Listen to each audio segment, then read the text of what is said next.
നമസ്കാരം.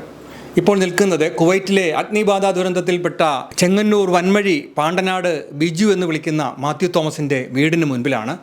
അദ്ദേഹം ചെങ്ങന്നൂർ പാണ്ടനാട് മണക്കണ്ടത്തിൽ കുടുംബാംഗമാണ്. മറ്റു മരണങ്ങൾ റിപ്പോർട്ട് ചെയ്തപ്പോഴൊക്കെ തോമസ് ഈ ദുരന്തത്തിൽ പെട്ടില്ലല്ലോ എന്ന് സമാധാനമായിരുന്നു വീട്ടുകാർക്കും സുഹൃത്തുക്കളും ഉണ്ടായിരുന്നത്.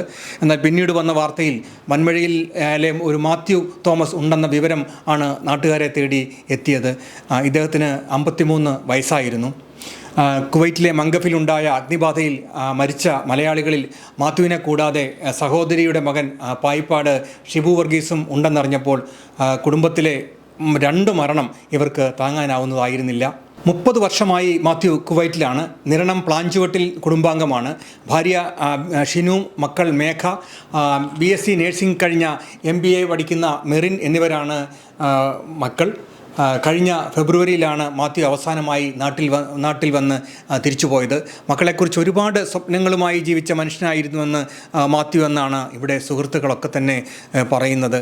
മകൾ മേഘ ജോലി ചെയ്തിരുന്ന ഹോസ്പിറ്റലിൽ നിന്നും രാജിവെച്ച് അച്ഛൻ അയച്ചു തരാൻ പോകുന്ന വിസയ്ക്ക് വേണ്ടി കാത്തിരിക്കുകയായിരുന്നു. എത്രയും പെട്ടെന്ന് മകളെ കൂടി കുവൈറ്റിലെത്തിച്ച് ജോലി നേടിക്കൊടുക്കാൻ വേണ്ട എല്ലാ സംവിധാനങ്ങളും ചെയ്ത ശേഷമാണ് മേഘ ജോലി രാജിവെച്ചത്. ഉണ്ടായിരുന്ന ജോലിയും ഒപ്പം രക്ഷകനായ പിതാവിനെയും നഷ്ടപ്പെട്ട അവസ്ഥയിലാണ് മേഘ ഇപ്പോഴുള്ളത്.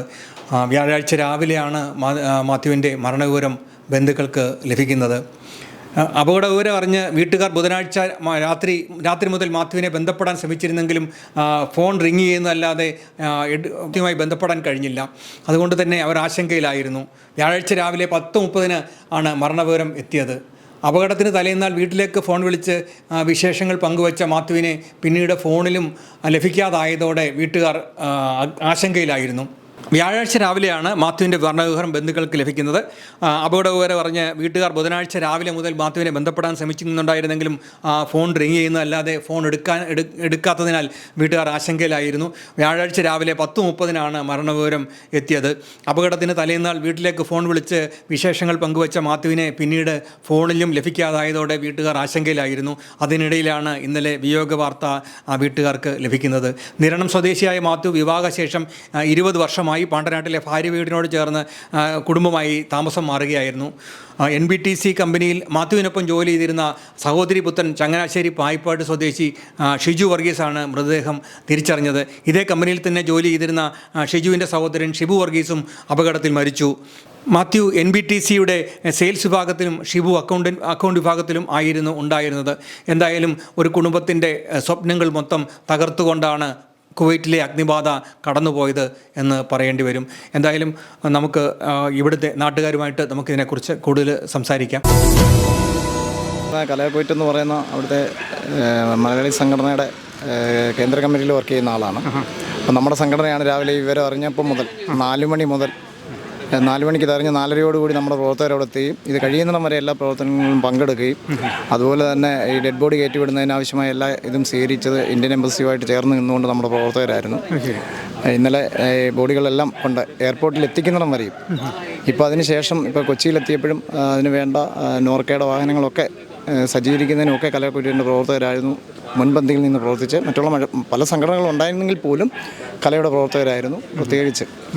അത് കുവൈറ്റിൻ്റെ ചരിത്രത്തിൽ ആദ്യമായി കുവൈറ്റ് ഗവൺമെൻറ്റിൻ്റെ പോലീസ് തന്നെ നമ്മുടെ പ്രവർത്തകരെ ആദരിക്കുന്ന ഒരു ഇതുവരെ ഉണ്ടായി. അതുപോലത്തെ പ്രവർത്തനമായിരുന്നു കലയുടെ ഭാഗത്തു നിന്നുണ്ടായത്. ഈ തീ പിടിക്കുന്ന സമയത്ത് അവിടെ കുവൈറ്റിലുണ്ടോ അതോ? അതിന് ഈ സംഭവത്തിന് ഒരാഴ്ച മുമ്പ് ഞാൻ എത്തിയായിരുന്നു.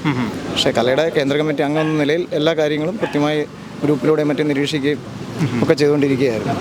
കൃത്യമായ ഇടപെടലായിരുന്നു. പക്ഷേ ഈ മരണം കുറേ അറിയാൻ താമസം എന്തുകൊണ്ടാണ്? അത് ഈ വെളുപ്പിന് 4 മണി സമയമായതുകൊണ്ട് സാധാരണ വീട്ടിൽ ഇന്നല്ലേ ശരിയായിട്ടും ഇതിൻ്റെ ഇത് വന്നത്? ഇന്നലെ വന്നോ ഇതിൻ്റെ? അല്ല, ഇത് ശരിക്കും വെളുപ്പിന് 4 മണിക്കാണല്ലോ ഈ അപകടം ഉണ്ടാകുന്നത്. സാധാരണ നിലയിൽ അവിടെ തീപിടുത്തങ്ങൾ ഈ ജൂൺ, ജൂലൈ, ഓഗസ്റ്റ് മാസങ്ങളിൽ ഏറ്റവും വലിയ ടെമ്പറേച്ചർ കൂടി നിൽക്കുന്ന ഒരു സമയമാണിത്. 50-52 ഡിഗ്രി ചൂട് നിൽക്കുന്ന സമയം. ഈ സമയങ്ങളിലൊക്കെ അവിടെ ഇതുപോലുള്ള തീപിടുത്തങ്ങൾ ഉണ്ടാകാറുണ്ടെങ്കിലും 5-10 മിനിറ്റിനുള്ളിൽ അത് അണയ്ക്കുന്ന ഒരു ഇതാണ്.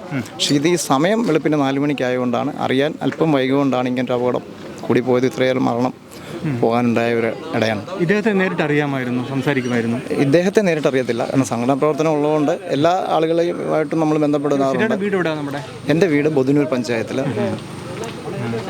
ഈ അതിനകത്ത് ഈ മരിച്ചവരുടെ കൂട്ടത്തിൽ പരിചയമുള്ള ആൾക്കാരുണ്ടായിരുന്നു. ഉണ്ട്, നിരവധി പേര് പരിചയമുള്ളവരുണ്ട്. നമ്മുടെ കലയുടെ മെമ്പർമാരുണ്ട്. നമ്മൾ കലയെ സംബന്ധിച്ചിടത്തോളം കലയുടെ മെമ്പർമാരെന്നുള്ളതല്ല, മലയാളികളുടെ എന്ത് ആവശ്യങ്ങളുണ്ടെങ്കിലും, വിശേഷ ഇന്ത്യക്കാർ പ്രത്യേകിച്ച് മലയാളികളുടെ എന്ത് ആവശ്യമുണ്ടെങ്കിലും കൃത്യമായി ഇടപെടുകയും അവർക്ക് വേണ്ട എല്ലാ സഹായങ്ങളും എത്തിച്ചു കൊടുക്കുന്ന ഒരു സംഘടനയാണ് കല എന്ന് പറയുന്നത്.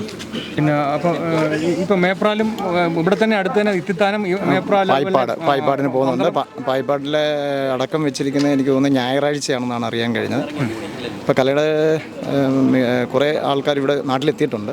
ഇപ്പോൾ പലയിടത്തായിട്ടാണ് പോകുന്നത്. ഞാനിപ്പോൾ പായിപ്പാടും ഇവിടെയാണ് സംസ്കാര ചടങ്ങിൽ പങ്കെടുക്കുന്നത്. ഇവിടെ തിങ്കളാഴ്ചയാണ് എന്നാണിപ്പം വീട്ടിൽ നിന്ന് അറിയാൻ കഴിഞ്ഞത്.